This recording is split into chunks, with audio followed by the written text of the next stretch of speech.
প্রভু হে, তুমি ছাড়া কোনো উপাস্য নাই, তুমি মহাপবিত্র, আমি পাপী, আমি গুনাহগার, আমায় ক্ষমা করো। প্রভু হে, তুমি ছাড়া কোনো উপাস্য নাই, তুমি মহাপবিত্র, আমি পাপী, আমি গুনাহগার, আমায় ক্ষমা করো।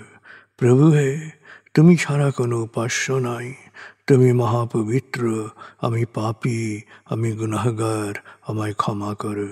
প্রভু হে, তুমি ছাড়া কোনো উপাস্য নাই, তুমি মহাপবিত্র, আমি পাপী, আমি গুনাহগার, আমায় ক্ষমা করো।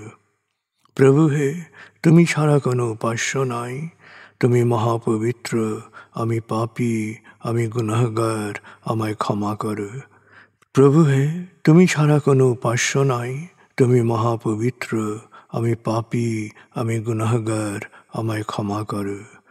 প্রভু হে, তুমি ছাড়া কোনো উপাস্য নাই, তুমি মহাপবিত্র, আমি পাপী, আমি গুনাহগার, আমায় ক্ষমা করো। প্রভু হে, তুমি ছাড়া কোনো উপাস্য নাই, তুমি মহাপবিত্র, আমি পাপী, আমি গুনাহগার, আমায় ক্ষমা করো। প্রভু হে, তুমি ছাড়া কোনো উপাস্য নাই, তুমি মহাপবিত্র, আমি পাপী, আমি গুনাহগার, আমায় ক্ষমা করো। প্রভু হে, তুমি ছাড়া কোনো উপাস্য নাই, তুমি মহাপবিত্র, আমি পাপী, আমি গুনাহগার, আমায় ক্ষমা করো। প্রভু হে, তুমি ছাড়া কোনো উপাস্য নাই, তুমি মহাপবিত্র, আমি পাপী, আমি গুনাহগার, আমায় ক্ষমা করো। প্রভু হে, তুমি ছাড়া কোনো উপাস্য নাই, তুমি মহাপবিত্র, আমি পাপী, আমি গুনাহগার, আমায় ক্ষমা করো। প্রভু হে, তুমি ছাড়া কোনো উপাস্য নাই, তুমি মহাপবিত্র, আমি পাপী, আমি গুনাহগার, আমায় ক্ষমা করো। প্রভু হে, তুমি ছাড়া কোনো উপাস্য নাই, তুমি মহাপবিত্র, আমি পাপী, আমি গুনাহগার, আমায় ক্ষমা করো। প্রভু হে, তুমি ছাড়া কোনো উপাস্য নাই, তুমি মহাপবিত্র, আমি পাপী, আমি গুনাহগার, আমায় ক্ষমা করো। প্রভু হে, তুমি ছাড়া কোনো উপাস্য নাই, তুমি মহাপবিত্র, আমি পাপী, আমি গুনাহগার, আমায় ক্ষমা করো। প্রভু হে, তুমি ছাড়া কোনো উপাস্য নাই, তুমি মহাপবিত্র, আমি পাপী, আমি গুনাহগার, আমায় ক্ষমা করো। প্রভু হে, তুমি ছাড়া কোনো উপাস্য নাই, তুমি মহাপবিত্র, আমি পাপী, আমি গুনাহগার, আমায় ক্ষমা করো।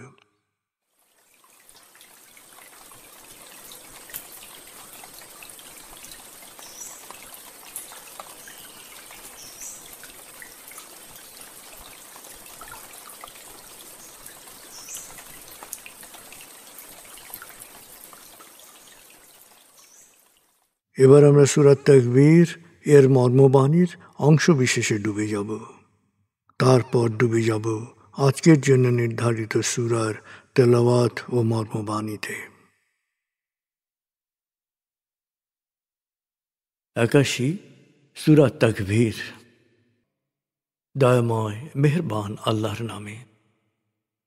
যখন সূর্য অন্ধকারে ঢেকে যাবে, যখন তারকারাজি নিজেদের আলো হারাবে, যখন পর্বতমালা মরীচিকার ন্যায় উধাও হবে, যখন পূর্ণ গর্ভবতী উটনী পরিত্যক্ত হবে, যখন সকল বন্য পশুকে একত্র করা হবে, যখন সমুদ্রের জলরাশি স্ফীত হবে, যখন দেহে আবার আত্মা সংযুক্ত হবে, যখন জীবন্ত কবর দেয়া শিশুকন্যাকে জিজ্ঞেস করা হবে কি অপরাধে তাকে হত্যা করা হয়েছিল, যখন প্রত্যেকের আমলনামা দেখানো হবে, যখন আকাশের আবরণ সরানো হবে, যখন জাহান্নামের আগুন গনগনে লাল করা হবে, যখন জান্নাতকে দৃশ্যমান করা হবে, সেদিন প্রত্যেকেই জানতে পারবে কি পরিণতির জন্যে সে নিজেকে প্রস্তুত করেছে, বুঝতে পারবে কি করা উচিত ছিল আর কি করা উচিত হয়নি।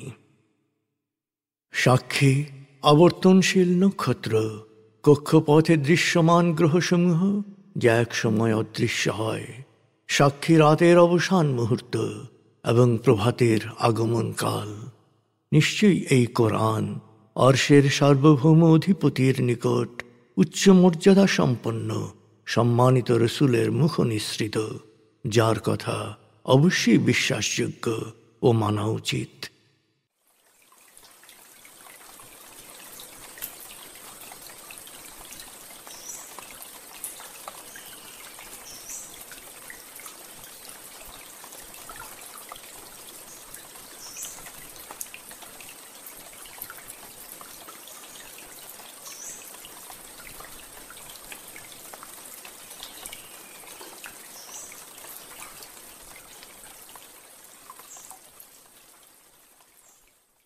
এবার আমরা সূরা দোখান 1 থেকে 29 আয়াতের তেলাওয়াত ও মর্মবাণীর গভীরে ডুবে যাব। 44 সূরা দোখান। বিসমিল্লাহির রহমানির রহিম। হামিম ওয়াল কিতাবিল মুবিন। إنا أنزلناه في ليلة مباركة إنا كنا منذرين فيها يفرق كل أمر حكيم أمرا من عندنا إنا كنا مرسلين رحمة من ربك إنه هو السميع العليم رب السماوات والأرض وما بينهما إن كنتم موقنين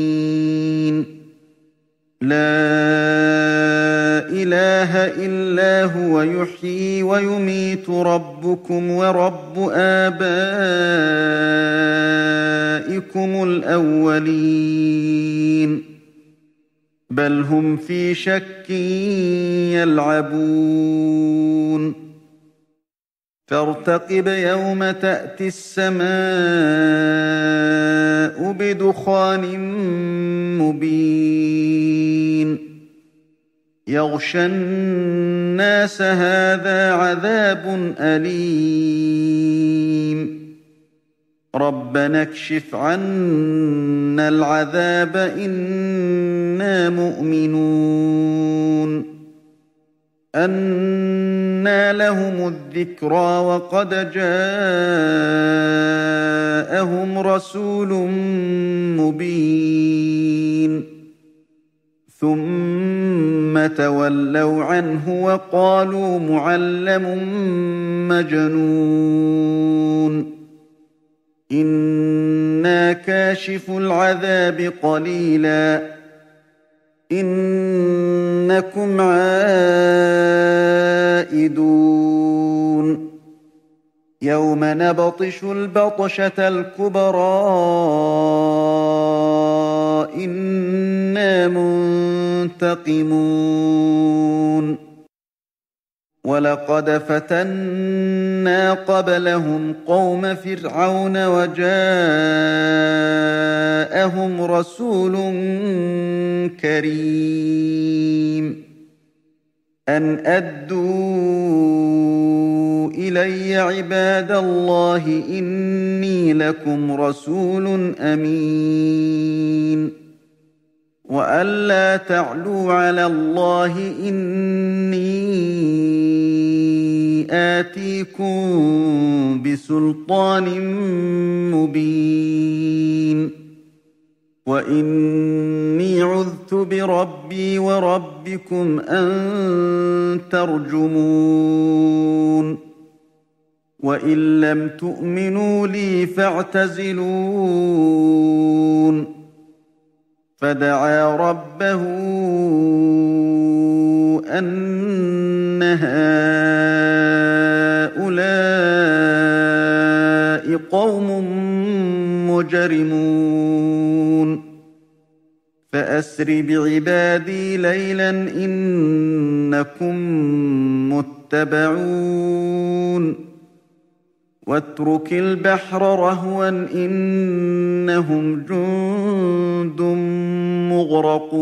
مغرقون كم تركوا من جنات وعيون وزروع ومقام كريم ونعمة كانوا فيها فاكهين كذلك وأورثناها قوما آخرين فما بكت عليهم السماء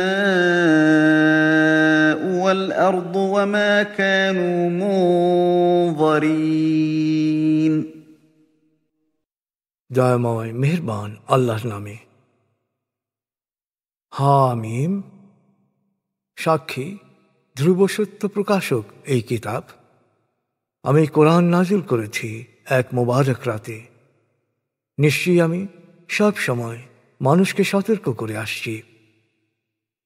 সেই মোবারক রাতে প্রজ্ঞাময়তা দ্বারা সত্য ও মিথ্যার প্রতিটি গুরুত্বপূর্ণ বিষয়ে সুস্পষ্ট ফয়সলা করা হয়। তোমার প্রতিপালকের করুণা স্বরূপ তোমার কাছে পথ নির্দেশক সত্যবাণী প্রেরণ করা হয়। নিশ্চয়ই তিনি সব শোনেন, সব জানেন। যদি তোমরা আন্তরিকভাবে উপলব্ধি করতে চাও তাহলেই উপলব্ধি করতে পারবে যে মহাবিশ্বের সব কিছুরই প্রতিপালক আল্লাহ। তিনি ছাড়া কোনো উপাস্য নেই। তিনিই জীবন দান করেন, তিনিই মৃত্যু ঘটান। তিনি তোমাদেরও প্রতিপালক, তোমাদের বাপদাদাদেরও প্রতিপালক। কিন্তু যাদের অন্তর সংশয়াচ্ছন্ন তারাই সন্দেহ ও অন্তর্দ্বন্দ্বে ডুবে যায়। অতএব তোমরা অপেক্ষা করো সেই দিনের, যেদিন আকাশ থেকে ধোঁয়ার কুণ্ডলী এসে গ্রাস করবে সমগ্র মানব জাতিকে। পাপীরা চিৎকার করে বলবে, এ এক কঠিন আযাব। ওরা তখন আর্তনাদ করে বলবে, হে আমাদের প্রতিপালক, আমাদেরকে এই আযাব থেকে রেহাই দাও। আমরা অবশ্যই বিশ্বাস স্থাপন করব। ওদের এই শেষ মুহূর্তের আরতি কিভাবে পূরণ হতে পারে? কারণ ওদের কাছে সুস্পষ্ট সত্যবাণী নিয়ে বর্তমানে এক রসূল এসেছে, কিন্তু ওরা তাকে অস্বীকার করে বলে, সে তো অন্যদের কাছ থেকে শিক্ষাপ্রাপ্ত উন্মাদ। তা সত্ত্বেও আমি যদি কিছু কালের জন্য আযাব স্থগিত রাখি তাহলে তোমরা অন্যায়ের পথেই ফিরে যাবে। কিন্তু যেদিন সকল পাপীকে পাকড়াও করা হবে সেদিন তোমরাও কঠিন শাস্তি ভোগ করবে। সুদূর অতীতে আমি ফেরাউন সম্প্রদায়কে পরীক্ষা করেছিলাম। ওদের কাছেও পাঠিয়েছিলাম এক সম্মানিত রসূল। সে ওদের বলল, আল্লাহর বান্দাদের আমার হাতে সঁপে দাও, আমি তোমাদের জন্য এক বিশ্বস্ত রসূল। তোমরা আল্লাহর অবাধ্য হইও না। আমি রসূল হওয়ার সুস্পষ্ট প্রমাণ তোমাদের কাছে পেশ করছি। তোমাদের সকল ধরনের শত্রুতার বিরুদ্ধে আমার প্রতিপালক ও তোমাদের প্রতিপালকের কাছে আশ্রয় গ্রহণ করছি। আর তোমরা যদি আমাকে বিশ্বাস করতে না পারো তবে কমপক্ষে আমার কাছ থেকে দূরে থাকো। এরপর যখন ওরা শত্রুতা অব্যাহত রাখল, মূসা তার প্রতিপালকের কাছে নিবেদন করল, এরা এক গুরুতর অপরাধী সম্প্রদায়।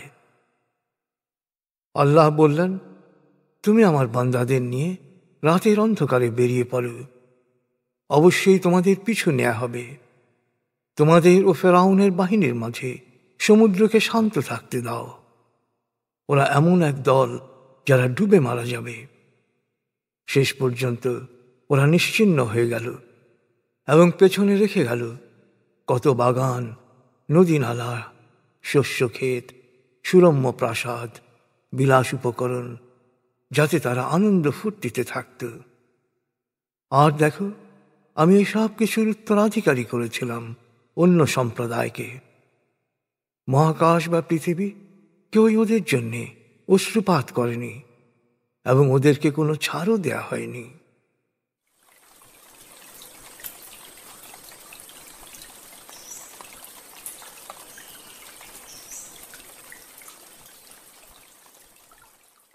আপনি এতক্ষণ মর্মবাণীর গভীরে ডুবেছিলেন। এবার আপনার মনে মর্মবাণীর যে বিষয়গুলো দাগ কেটেছে সেই বিষয়গুলোর ভাবনায় ডুবে যান।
এবার আমরা জিকির ও দোয়ার গভীরে ডুবে যাব।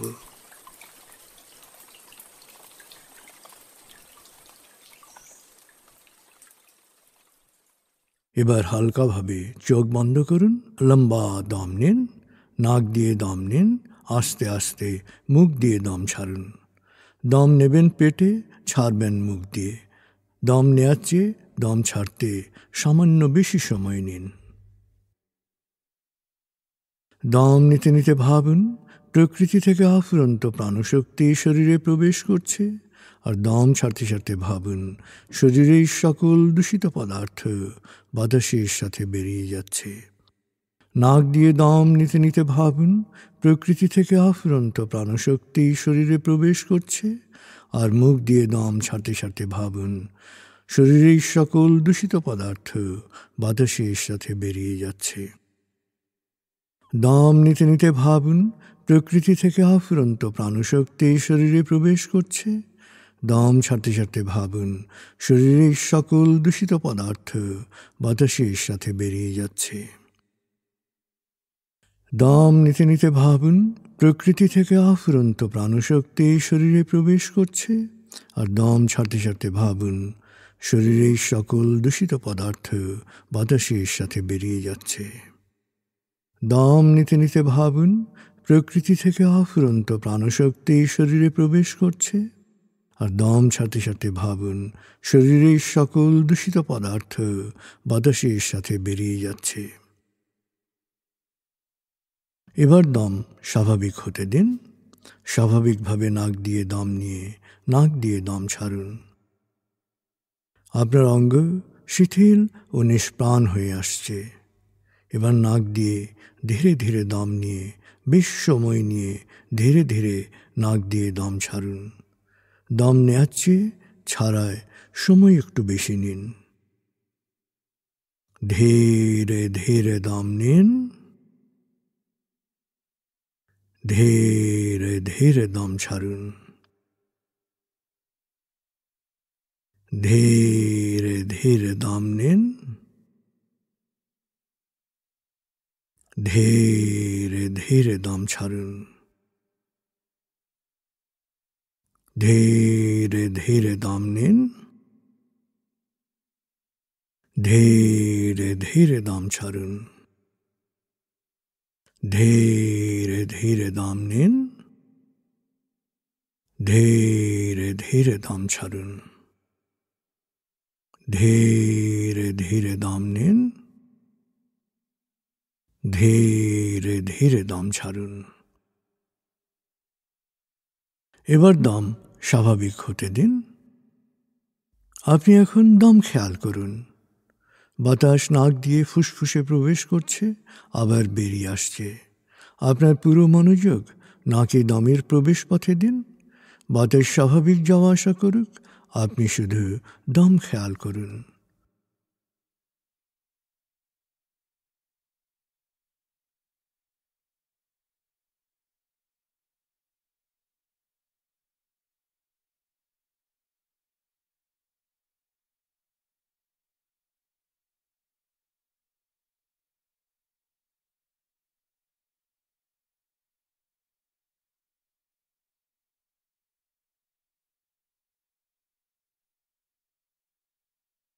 অনুভব করুন আপনার শরীর ভারী লাগতে শুরু করেছে।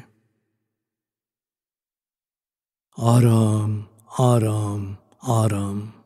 অনুভব করুন শীতলতা স্রোতের মতো, বরফ গলা পানির মতো আপনার মাথা থেকে শরীর বেয়ে নিচের দিকে নেমে যাচ্ছে।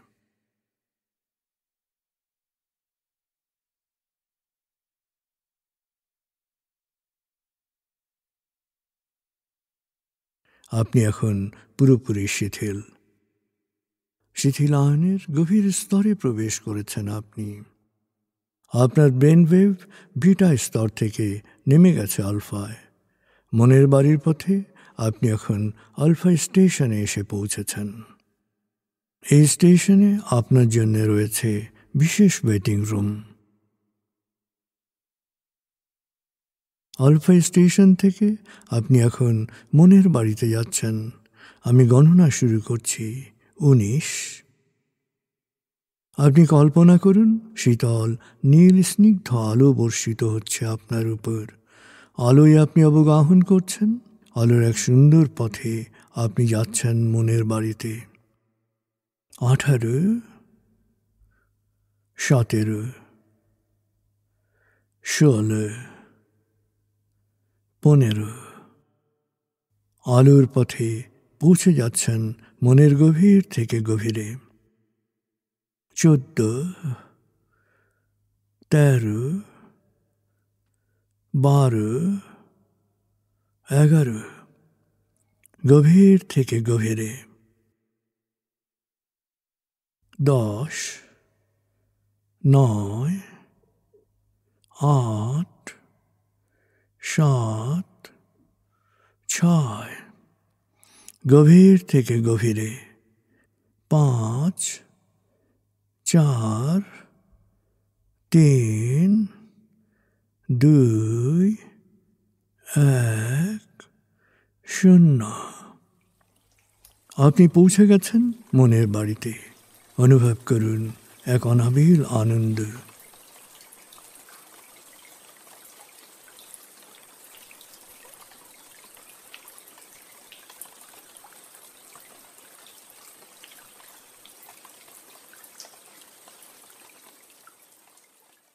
এবার মনে মনে পরম প্রভুকে স্মরণ করুন এবং করুণাময়ের ক্ষমা পাওয়ার আন্তরিক আকুতির অনুরণন সৃষ্টি করুন।